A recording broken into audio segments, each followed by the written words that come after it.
Agnes Grey by Anne Bronte. Chapter 7. Horton Lodge.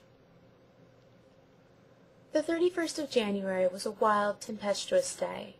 There was a strong north wind, with a continual storm of snow drifting on the ground and whirling through the air.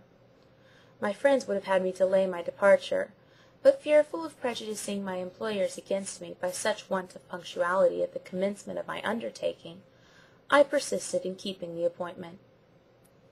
I will not inflict upon my readers an account of my leaving home on that dark winter morning, the fond farewells, the long, long journey to O, the solitary waitings in inns for coaches or trains, for there were some railways then, and finally the meeting at O with Mr. Murray's servant, who had been sent with a phaeton to drive me from thence to Horton Lodge. I will just state that the heavy snow had thrown such impediments in the way of both horses and steam engines, that it was dark some hours before I reached my journey's end, and that a most bewildering storm came on at last, which made the few miles' space between O and Horton Lodge a long and formidable passage. I sat resigned, with the cold, sharp snow drifting through my veil and filling my lap, seeing nothing, and wondering how the unfortunate horse and driver could make their way even as well as they did, and indeed it was but a toilsome, creeping style of progression, to say the best of it. At length we paused, and at the call of the driver, someone unlatched and rolled back upon their creaking hinges what appeared to be the park gates. Then we proceeded along a smoother road, whence, occasionally, I perceived some huge, hoary mass gleaming through the darkness, which I took to be a portion of a snow-clad tree. After a considerable time we paused again, before the stately portico of a large house, with long windows descending to the ground.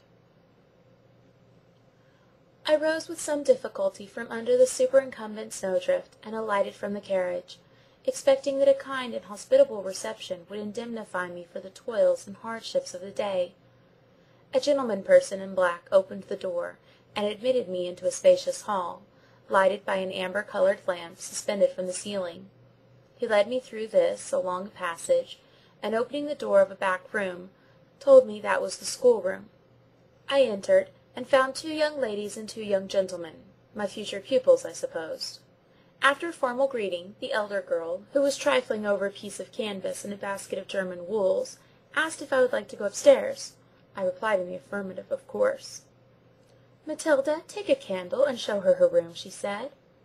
Miss Matilda, a strapping hoyden of about 14, with a short frock and trousers, shrugged her shoulders and made a slight grimace, but took a candle and proceeded before me up the back stairs, a long, steep, double flight, and through a long, narrow passage, to a small but tolerably comfortable room. She then asked me if I would take some tea or coffee.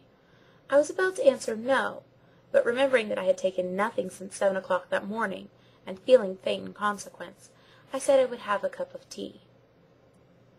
Saying she would tell Brown, the young lady departed, and by the time I had divested myself of my heavy wet cloak, shawl, bonnet, etc., a mincing damsel came to say the young ladies desired to know whether I would take my tea up there, or in the schoolroom. Under the plea of fatigue I chose to take it there. She withdrew, and after a while returned again with a small tea-tray, and placed it on the chest of drawers, which served as a dressing-table. Having civilly thanked her, I asked her at what time I should be expected to rise in the morning. "The young ladies and gentlemen breakfast at 8:30, ma'am," said she. "They rise early, but as they seldom do any lessons before breakfast, I should think it will do if you rise soon after 7. I desired her to be so kind as to call me at 7, and promising to do so, she withdrew. Then, having broken my long fast on a cup of tea and a little thin bread and butter, I sat down beside the small, smouldering fire, and amused myself with a hearty fit of crying, after which I said my prayers, and then, feeling considerably relieved, began to prepare for bed. Finding that none of my luggage was brought up, I instituted a search for the bell, and failing to discover any signs of such a convenience in any corner of the room, I took my candle and ventured through the long passage, and down the steep stairs, on a voyage of discovery.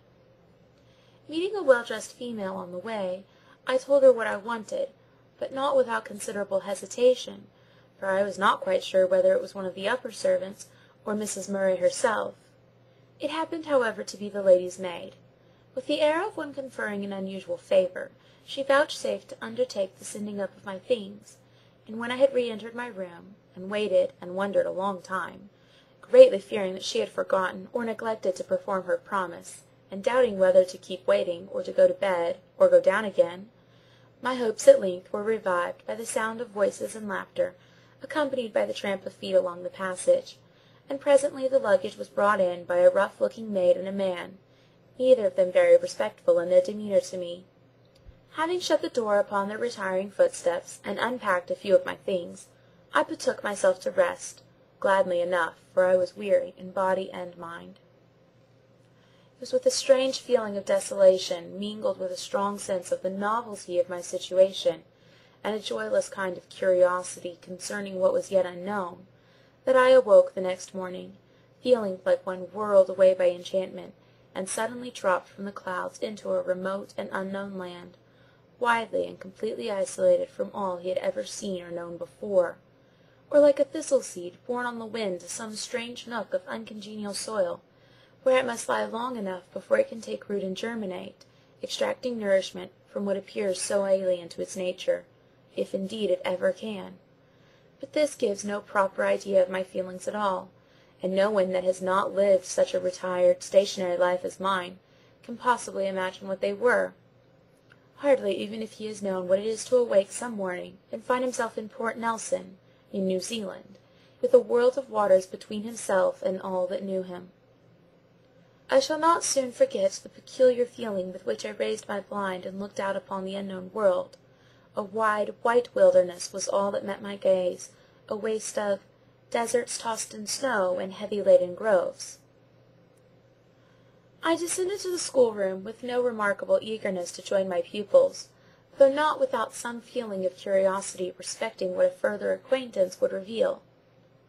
One thing, among others of more obvious importance, I determined with myself, I must begin with calling them Miss and Master.